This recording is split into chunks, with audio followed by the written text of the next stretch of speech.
Hai guys, kemarin dan hari ini Bitcoin masih melakukan dump. Kita akan lihat technical analisisnya. Kira-kira Bitcoin bisa ke harga berapa saja, dan ada juga beberapa info lainnya seperti options expiry yang akan berlangsung pada hari ini, kondisi altcoin sekarang, dan ada juga analisa dari dua analis ini yang menggunakan Ichimoku Cloud dan juga Stochastic. Nama saya Kelvin dan saya menyajikan informasi seputar fundamental, technical, dan on-chain analysis. Klik like dan subscribe untuk mendukung channel saya. Kita akan lihat dulu untuk daily close-nya masih dalam posisi menurun. Ini close dalam candle yang merah seperti ini. Hari ini juga dimulai dengan penurunan dari situ. Dan ini kita bisa lihat kalau RSI di bawah 50 dan MACD mengarah ke bawah. Masih dalam posisi ke bawah ya teman-teman. Seperti yang saya sebutkan di video sebelumnya, 26.500 itu bisa menjadi daerah support yang kuat karena ini adalah semacam batas terakhir di mana Bitcoin harus bertahan agar bisa tetap bullish. Kalau misalnya gagal untuk bertahan di atas 26.500 ini, kalau misalnya tembus, maka ini akan bisa cepat ke bawah, itu ke daerah 25.200 ini. Menurut saya 25.200 itu bisa menjadi daerah yang kuat karena di sini ada support yang sudah menopang, yang sebelumnya itu adalah garis resistance yang menahan harga Bitcoin ketika dia berada di bear market tahun lalu. Jadi 26.500 ini merupakan hal yang krusial untuk harga Bitcoin. Kita bisa melihat kalau adanya ketika harga Bitcoin itu turun seperti ini, maka ada bullish divergence yang terbentuk di MACD-nya yang seperti ini ya teman-teman. Di time frame yang lebih kecilnya itu bisa kelihatan ada bullish divergence juga. Jadi ketika harga turun dari sini ke sini itu, di RSI-nya itu menaik, dan di MACD-nya itu juga itu menaik ya teman-teman dari histogramnya.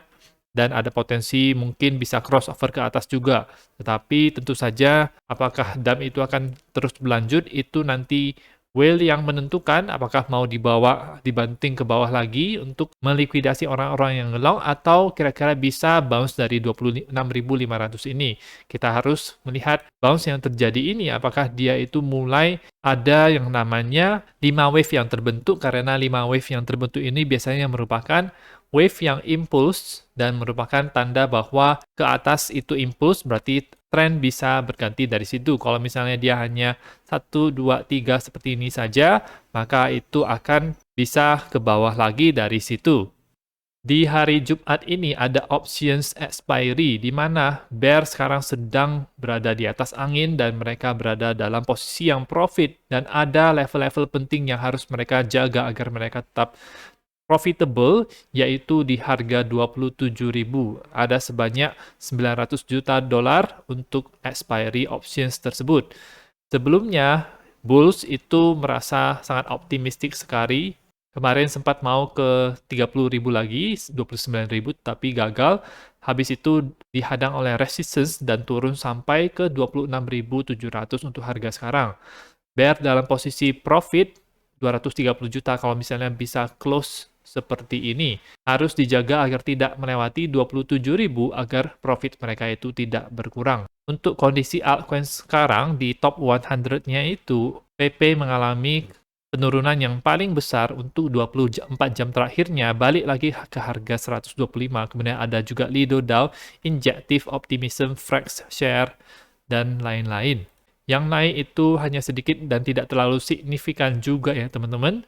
Kalau kita lihat market cap-nya itu menjadi setengah daripada all-time high-nya, yaitu sekitar 1 miliaran. Sekarang di 500 juta.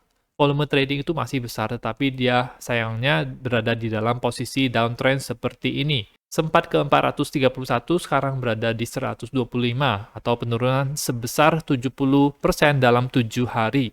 Akan ada masa-masanya dia akan naik lagi, tetapi untuk sekarang-sekarang ini menurut saya dia dalam posisi downtrend, dan biasanya ini akan berlangsung tidak singkat, jadi bisa berlangsung dengan lama.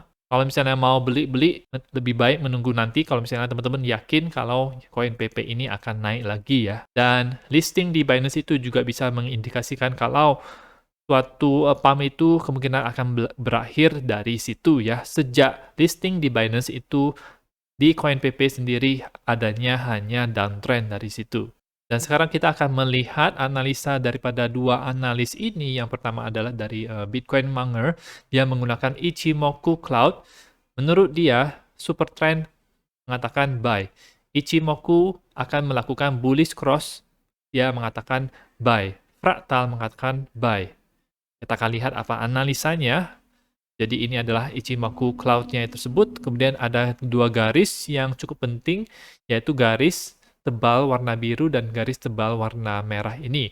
Sebelumnya itu kalau misalnya kita lihat indikator yang dia pakai ini ada short di sini, itu berarti harus short dari situ. Dan terjadi dead cross atau bearish crossover ketika di bulan Maret 2022 seperti ini, ketika harga Bitcoin sempat naik ke 48 ribuan, tetapi dari situ rupanya turun. Rupanya itu hanya pump di bear market saja, habis itu lanjut downtrendnya ke bawah sampai Desember itu berakhir. Nah, di awal tahun ini, yaitu di bulan Januari, indikator ini katakan long ya. Jadi ini lebih awal dulu, dan di bulan Mei ini akan terjadi yang namanya bullish cross di indikator Ichimoku-nya tersebut.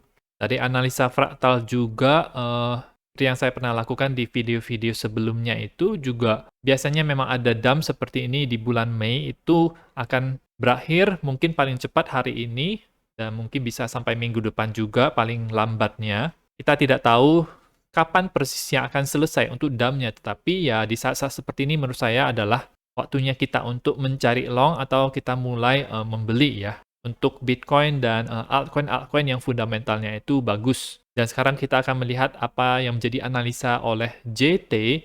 Ini dia menggunakan stokastik ya dengan histogramnya. Dia share ini, menurut saya ini adalah hal yang bullish untuk Bitcoin. Stokastik untuk daily-nya itu hampir reset ke daerah oversold, jadi ke bawah. Setiap kali ini terjadi setelah kita sudah bottom, ini menunjukkan kalau melakukan long itu sangat profitable. Bersama dengan stokastik, histogramnya itu juga mengkonfirmasi proses bottoming ini dengan membuat yang namanya bar yang lebih tinggi ya.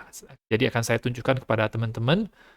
Nah, kita lihat kalau ada dip-dip yang terjadi itu di bulan Februari di sini, Maret, kemudian di April, dan sekarang itu adalah di bulan Mei.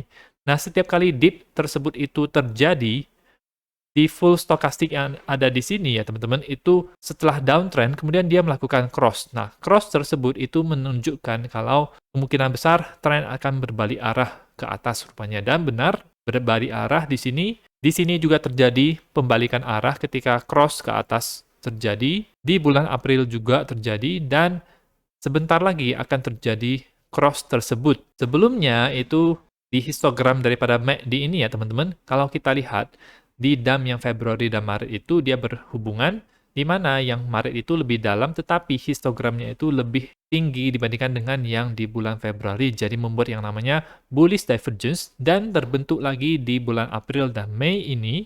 Mei kita lihat histogramnya itu lebih tinggi dibandingkan dengan yang di bulan April. Harga ini lebih rendah dibandingkan yang di bulan April, jadi ini ada bullish divergence juga. Menurut saya ini adalah dilihat dari timing analisa fraktalnya itu, ini pas sekali, dan kemungkinan mungkin minggu ketiga Mei, minggu keempat Mei itu kita sudah bisa mulai recover ya. Paling cepat adalah sekitaran hari-hari ini.